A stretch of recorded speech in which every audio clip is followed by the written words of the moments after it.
আজকে আমি কাঁচকলার একটা নতুন রেসিপি তোমাদের সঙ্গে শেয়ার করছি। দেখো কাঁচকলাটা আমি এই যে এরকমভাবে কেটে নিয়েছি, মাঝখানে এরকম গোল ফুটো করে নিয়েছি। এটাতে একটু এই আদা রসুনের পেস্ট, একটু হলুদ, পরিমাণ মতো নুন দেবে, আর একটু কিছুটা বেসন যতটা লাগবে দিয়ে এটাকে ভালো করে মাখিয়ে রাখতে হবে। মাখিয়ে এটা কিছুক্ষণ রেখে দিতে হবে, ভালো করে মাখিয়ে রেখে দিতে হবে। দেখো আমি কাঁচকলাটাকে ওই রসুন, একটু আদা আর বেসন দিয়ে হলুদ দিয়ে নুন দিয়ে মাখিয়ে রেখেছি। এবারে আমি এই যে তেল গরম হয়েছে, এখানে আমি এগুলো ভেজে নেব।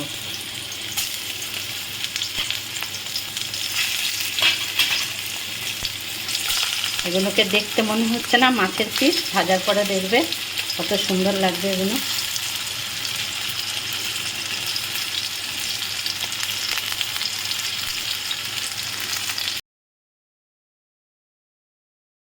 দেখো আমার সবগুলো ভাজা হয়ে গেছে।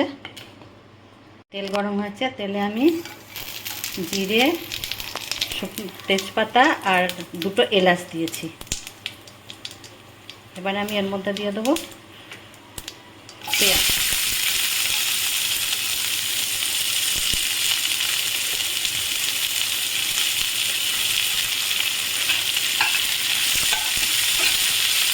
পেঁয়াজটা একটু ভালো করে ভেজে নেব।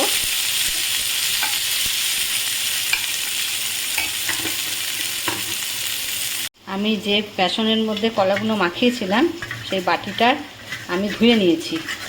বেসনগুলো গায়ে লেগেছিলো, ওই জলটা আমি ফেলছি না। ওর মধ্যে আমি দিয়ে দেবো টক দই,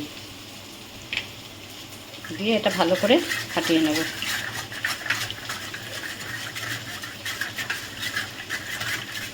আর দিয়ে দেবো একটু কাশ্মীরি লঙ্কার গুঁড়ো এতে।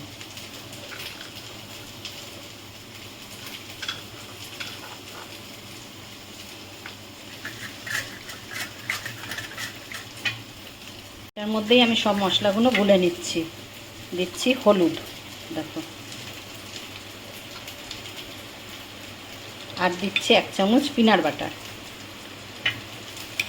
দিয়ে এটা আমি ভালো করে ফাটিয়ে নিচ্ছি। কাঁচকলা যে ফুটো করেছিলাম সেই গোল গোলগুলো, এগুলো আমি ফেলছি না, এগুলো আমি পেঁয়াজের সঙ্গে এখানে ভেজে নিচ্ছি ভালো করে। আচ্ছা, এই মশলাটার মধ্যে আমার আরেকটু দেওয়া বাকি রয়েছে, একটু আদা দেবো। দেখো একটু আদা দিলাম। রসুনটা আর দেবো না, কেন রসুনটা আমি গায়ে মাখিয়েছিলাম, আর রসুন দিচ্ছি না।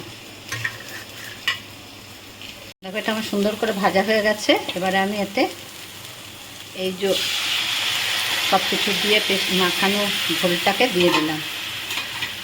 সাথে সাথে আমি নুনটাও দিয়ে দেবো।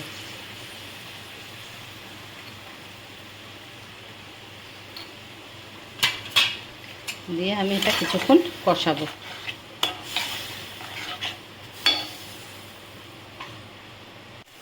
এটা আমার কষানো হয়ে গেছে। এবারে আমি এটা অল্প জল দেবো।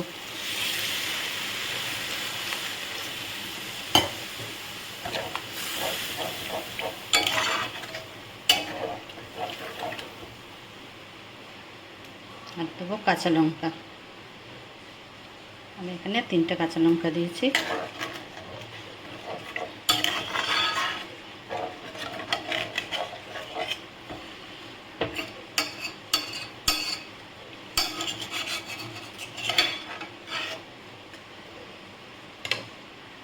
দেখো ঝোলটা আমার ফুটে গেছে। এবারে আমি এতে এই ভাজা কাঁচকলাগুলো দিয়ে দিলাম, আর দিয়ে দেবো একটু ঘি।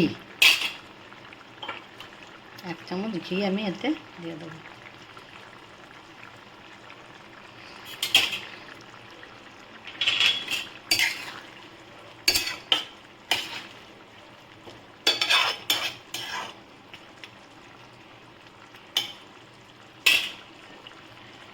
একটু ঢেকে রাখার আগে এটাতে আমি একটু শাহি গরম মশলা দিয়ে দিচ্ছি।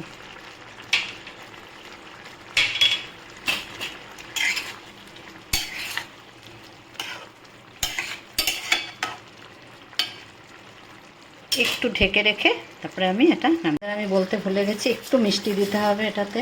আমি সামান্য একটু মিষ্টি দিচ্ছি।